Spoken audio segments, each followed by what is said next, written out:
देख रहे हैं नेटवर्क 33 राजकुमार के साथ। तो चलिए बढ़ते हैं आज की कहानी की ओर। दोस्तों, सुनार शहर में रुकी हमारे आगे वाली बस ने पूरे इलाके में हंगामा खड़ा कर दिया था। अचानक से इधर उधर अफरा तफरी सी मचने लगी। हमें समझ में नहीं आ रहा था कि अभी अभी जो बस हमारे आगे चल रही थी, अचानक ही उसके अंदर कोई बम ब्लास्ट हो गया या फिर किसी की कोई मौत हो गई है। मेरा दोस्त ग्रेनी मेरे बगल में ही बैठा हुआ था। उसने अचानक ही इस तरह की आवाज़ों को सुना तो वो भी अंदर से सिंहर उठा था। फिर उसने बोला, भाई कोई बड़ी प्रॉब्लम हो गई है। उसकी बात सुनकर मैं गाड़ी से नीचे उतरने ही वाला था कि वहीं बगल में दुकान लगाए हुए एक आदमी ने बोला, भाई साहब हम भी इस लफड़े के बीच में नहीं पड़ रहे हैं, तो आप लोग भी दूर रहो वरना आपके साथ भी अच्छा नहीं होगा। उस आदमी की बात सुनकर मैंने उससे बोला, लेकिन भाई साहब यहाँ पर लफड़ा क्या है ये तो बताओ। तब जाकर उस आदमी ने बताया कि सामने वाले बस के अंदर कोई आत्मा होने की बात चल रही है और ऐसे में उस बस को आगे जाने की इजाज़त नहीं है। लेकिन बस ड्राइवर कह रहा है कि ऐसा कुछ नहीं होता, ये सब तो कहने की बात है और उसकी बस एकदम नॉर्मल है। उस आदमी की बात सुनकर मुझे समझ में आ गया कि हम कहीं गवारों की बस्ती में आ चुके हैं, कोई ऐसी बस्ती जहाँ के लोग थोड़े अनपढ़ और गवार हों। ऐसे में मैंने उस आदमी से मजे लेते बोला, भाई साहब उस बस के अंदर सच में आत्मा है, मैंने भी देखा था।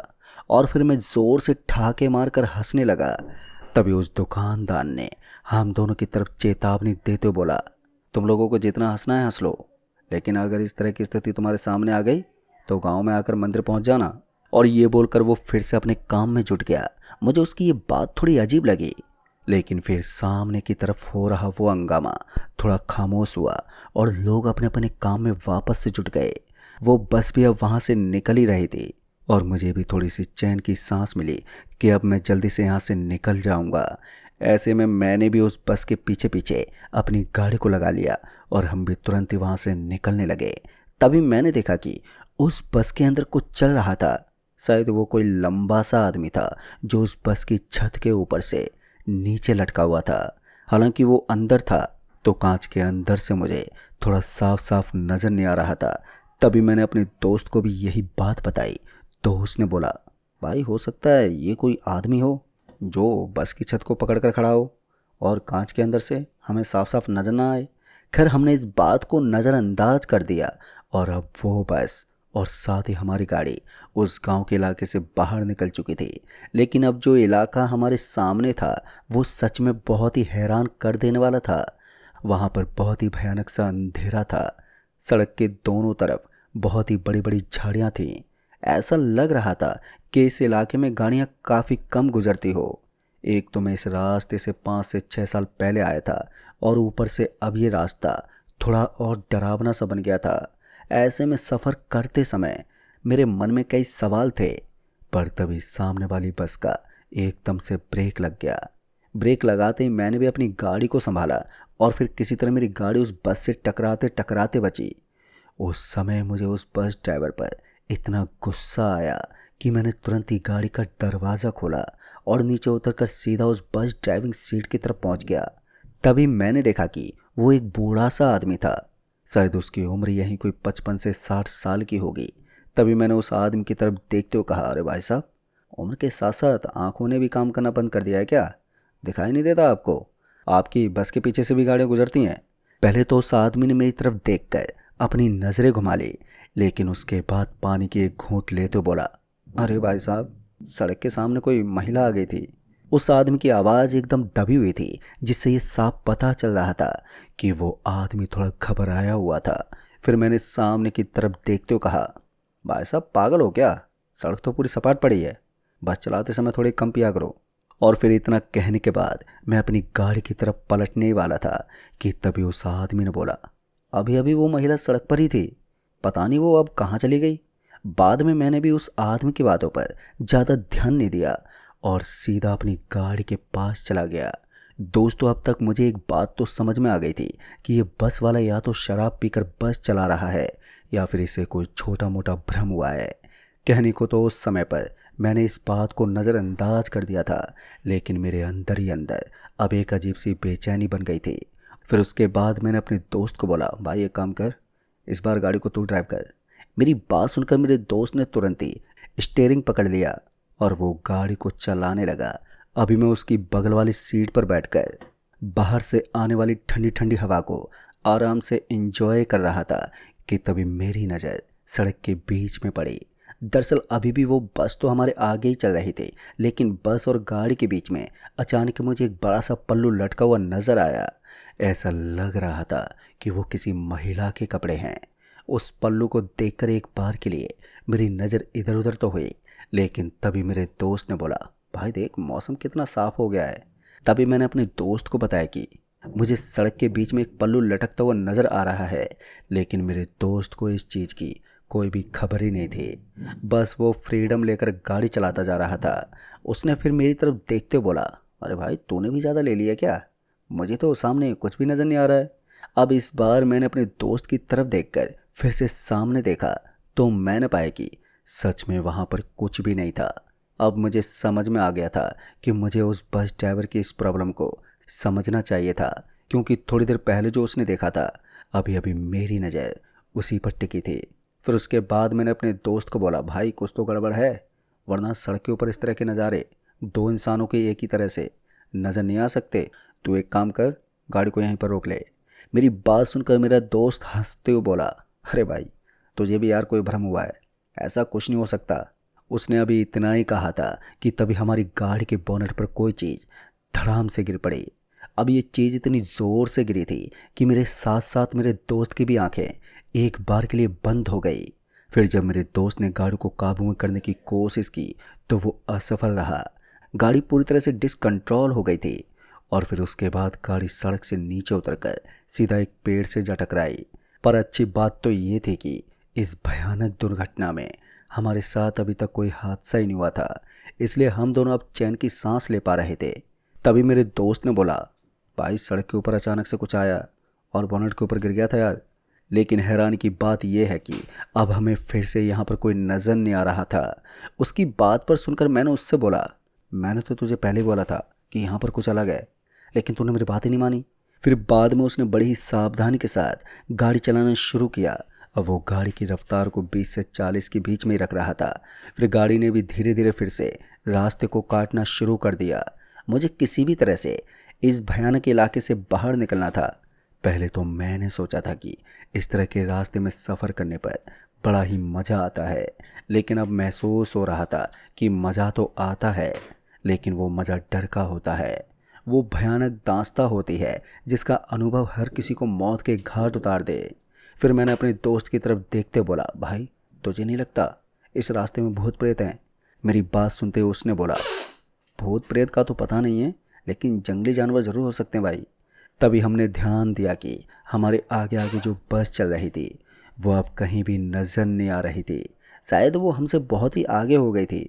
और ऐसी हालत में मैंने अपने दोस्त की तरफ देखते हुए बोला, एक काम कर, जल्दी से गाड़ी को यहाँ से निकाल, क्योंकि तू जितनी कम रफ्तार से चलेगा यहाँ की नकारात्मक चीज़ें हमारे ऊपर उतना ही असर डालेंगी। मेरी बात सुनकर उसने गाड़ी की रफ्तार को बढ़ाना शुरू कर दिया, लेकिन जैसे हमारी गाड़ी एक ब्रेकर को पार करके आगे निकली तो हमने देखा कि सड़क के बगल में एक बस पलटी खाकर नीचे गिरी हुई थी। पहले तो हम उस बस को बड़ी गौर से देखने लगे, लेकिन फिर हमें पता चला कि ये तो वही बस है जो कि थोड़ी देर पहले हमारे आगे आगे चल रही थी। हम दोनों एक दूसरे की आंखों में देख रहे थे कि तभी मैंने अपने दोस्त को बोला, भाई मुझे लगता है इस बस वाले की मदद करनी चाहिए हमें, पता नहीं बेचारा किस हालत में होगा। दोस्त तो मेरी बात सुनकर मेरे दोस्त ने भी मेरी बात में सहमति जताई और उसके बाद हम दोनों तुरंत ही अपनी अपनी तरफ के दरवाजे खोलकर गाड़ी से नीचे उतर गए और उसके बाद सीधा उस बस के पास पहुंचे। पर हम जैसे ही बस के पास पहुंचे तो हमने देखा कि बस के लोहे के ऊपर काफ़ी सारा जंग लगा हुआ था। ऐसा लग रहा था कि बस का एक्सीडेंट हुए आज काफ़ी साल बीत चुके हैं। मेरे दोस्त की भी हालत कुछ ऐसी थी और हम दोनों ही इस बात को समझ नहीं पा रहे थे कि आखिर ये कैसे हो सकता है। फिर उसके बाद मेरे दोस्त ने बताया कि कभी कभी चलती फिरती बस के भी इस तरह के निशान बन जाते हैं, लेकिन फिर जब हमने उस बस को और भी ज़्यादा गौर से देखा तो पता चला कि वो पूरी की पूरी बस ही एकदम पुरानी खंडर बन चुकी थी। लेकिन अभी भी हैरानी तो इस बात की थी कि जो नंबर प्लेट हमने उस बस की देखी थी इसकी भी वही नंबर प्लेट थी। एक बार के लिए मैं अपने दोस्त की तरफ देखता और दूसरी बार उस बस को देखकर अजीबोगरीब रिएक्शन देता। फिर जब मुझे वहाँ पर कुछ भी सही नहीं लगा तो उसके बाद मैंने वहाँ से निकलना ही ठीक समझा। फिर मैंने अपने दोस्त को भी यही बताया कि अब हमारे लिए यहाँ से निकलना ही ठीक होगा। जैसे हम वहाँ से निकलने लगे तो अचानक से हमें बहुत ही ज़ोर से शोर शराबे की आवाज़ सुनाई दी। ऐसा लग रहा था कि वहाँ पर बहुत सारे लोग एक साथ भागते हुए हमारी तरफ आ रहे हैं। पर हैरानी वाली बात तो ये थी कि हमें अपने आसपास ऐसा कोई भी दृश्य नज़र ही नहीं आ रहा था। फिर इसी बीच मेरे दोस्त ने अपने हाथ से इशारा करते हुए मुझे उस बस की तरफ देखने को बोला। तो हमने देखा कि उस बस के बगल में लगभग 10 से 15 लोग थे जो एक साथ ज़ोर ज़ोर से चिल्ला रहे थे और वो सभी हमारी ओर देख रहे थे। मुझे ये समझते ज़्यादा वक्त नहीं लगा कि कुछ लोगों की बातें सच्चाई का दावा करते हैं। वास्तव में ये एक पिशाचों का इलाका था। और उसके बाद मैं और मेरा दोस्त धूम दबाकर भागते हुए गाड़ी के पास पहुंच गए और गाड़ी का दरवाज़ा खोलकर गाड़ी के अंदर दाखिल हो गए। अब तक मेरे दोस्त की जान हलक में आ गई थी और उसकी तरह मैं भी काफ़ी बुरी हालत में था।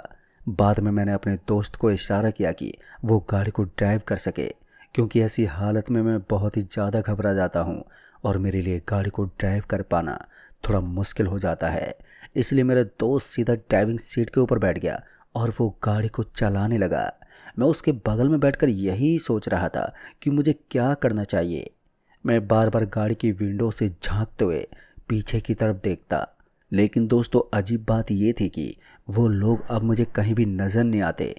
ऐसा लगता जैसे कि वो सिर्फ एक बार दिखने के लिए ही हमारे सामने आए थे। फिर उसके बाद तो उनका नामो निशान तक ही नहीं था। मुझे एक बार के लिए राहत की सांस भी मिली कि चलो सब कुछ ठीक हो गया है। लेकिन ये सब मेरा भ्रम था, क्योंकि असली पिक्चर तो अभी बाकी थी। अभी तो हमने सिर्फ एक भूतिया ट्रेलर देखा था और हमारी गाड़ी जो कि अच्छी खासी रफ्तार से सड़क पर भाग रही थी, तो अचानक ही उसके अंदर कुछ मिस्टेक होने लगी और गाड़ी एकदम से सड़क के बगल में रुक गई। फिर हमें लगा कि शायद गाड़ी के बोनेट में कोई समस्या है, लेकिन जैसे हमने सामने देखा तो हमारी आंखें खुली की खुली रह गई। सड़क के ऊपर बहुत सी लाशें बिछी हुई थी और उनको देखकर ऐसा लग रहा था कि जैसे किसी ने इन सबको टक्कर मार के हमेशा हमेशा के लिए मौत की नींद सुला दिया हो। मैं और मेरा दोस्त ये दृश्य देखकर अंदर से दहल उठे और हमें समझ में नहीं आ रहा था कि अब हमें क्या करना चाहिए। एक तरफ हमारी गाड़ी भी स्टार्ट नहीं हो रही थी और आगे की तरफ मौत का समुंदर था और हम पीछे पलटते तो हमें वही दृश्य याद आता। ऊपर से हमारी गाड़ी भी स्टार्ट होने का नाम ही नहीं ले रही थी। ऐसे में ये चीज़ हमारी समझ से परे थी कि हमें क्या करना चाहिए। फिर आखिर में मैंने और मेरे दोस्त ने फैसला किया कि हम गाड़ी के अंदर ही बैठे रहेंगे, चाहे इसके लिए हमें कोई भी खामियाजा क्यों ना भुगतना पड़े। उसके बाद मैं और मेरा दोस्त चुपचाप गाड़ी के अंदर बैठकर इधर उधर के दृश्य को देखते रहे। बार बार हमारी नज़रें सामने की तरफ मौजूद उन लोगों की लाशों पर चली जाती जो दिखने में बेहद ही डरावनी लगती। और फिर थोड़ी देर तक तो वो माहौल वैसा का वैसे ही बना रहा, लेकिन समय बीतने के साथ ही अचानक ही वो चीज़ वहाँ से गायब हो गई और हम फिर से हैरान हो गए। बार बार हमारे सामने कुछ ऐसे दृश्य नज़र आ जाते जो अक्सर हमें हैरान कर देते। फिर एक बार ऐसा ही हुआ, सड़क अब एकदम सपाट थी। फिर जब हमने अपनी गाड़ी को स्टार्ट करने की कोशिश की तो इस बार गाड़ी भी एक झटके में स्टार्ट हो गई। फिर मैंने अपने दोस्त को बोला, भाई एक काम कर, गाड़ी को आगे मत चला, हो सकता है कि इस एरिया में हमें डराने के लिए फिर से कोई मायाजाल बना गया हो। ऐसे में हमें यहीं पर ठहर कर थोड़ा समय बिता देना चाहिए। दोस्तों कहीं ना कहीं मेरे दोस्त ने भी मेरी बात में सहमति जताई और फिर उसके बाद हम दोनों अपनी गाड़ी के अंदर ही बैठे रहे। हमने ये फैसला कर लिया था कि अब चाहे जो भी हो जाए हम अपनी गाड़ी से इतनी जल्दी नीचे नहीं उतर सकते। हुआ भी बिल्कुल वैसा ही। कुछ मायावी काली शक्तियाँ हमें शायद गाड़ी से नीचे उतारना नहीं चाहती थी, क्योंकि अचानक ही गाड़ी के चारों तरफ काले काले हाथ नजर आने लगे जो खून से एकदम भरे हुए थे। एक बार के लिए तो हमें लगा कि शायद ये समय हम दोनों के लिए अपनी ज़िंदगी का आखिरी समय होगा, लेकिन हम दोनों ने किसी भी हालत में हार नहीं मानी और एकदम चुपचाप उस गाड़ी के अंदर ही बैठे रहे। हम इधर उधर हिलना तक नहीं चाहते थे, क्योंकि हमारा थोड़ा सा मूवमेंट हमें मौत के घाट उतार सकता था। फिर अचानक ही धीरे धीरे वहाँ का माहौल अब शांत होने लगा। ऐसा लग रहा था कि महज थोड़ी देर के अंदर सब कुछ नॉर्मल हो जाएगा। हुआ भी बिल्कुल ऐसा ही। थोड़ा समय और बीतने के बाद वहाँ की हालत एकदम नॉर्मल हो गई और तब जाकर हमारी भी सांस में सांस आई। फिर उसके बाद हमने देखा कि अब पूर्व दिशा की तरफ हल्का हल्का सूरज दिखने लगा था। शायद यही वजह थी कि उन काली शक्तियों ने एकदम से हमारा पीछा छोड़ दिया था। बाद में हम अपनी गाड़ी लेकर आगे वाली सूरजमल होटल के लिए निकल गए और जैसे हम होटल में पहुंचे तब हमने वहां के मैनेजर के साथ साथ वहां के कुछ लोगों के साथ इस पूरी घटना को शेयर किया। तब जाकर उन्होंने बताया कि उस गांव के आसपास नारायण बलि दी जाती है। नारायण बलि का मतलब है कि वहां आत्मा को कैद किया जाता है। अक्सर कई बार ऐसा होता है कि जिस आत्मा को कैद किया जाता है वो उसी इलाके में भटकने लगती है और ऐसे में हमें सावधानी के साथ ही उस इलाके से निकलना चाहिए। खैर ये सब बीत जाने के बाद मैंने भगवान को शुक्रिया अदा किया कि उस दिन हम अपनी जान बचाकर किसी तरह से वहाँ से निकल गए। तो दोस्तों इस कहानी में बस इतना ही। कहानी आपको पसंद आई हो तो वीडियो को लाइक शेयर कमेंट ज़रूर कर दें। तो मैं आपका दोस्त राजकुमार जल्द ही मिलूँगा ऐसी एक और डरावनी भूतिया घटना के साथ। तब तक के लिए बाय एंड टेक केयर।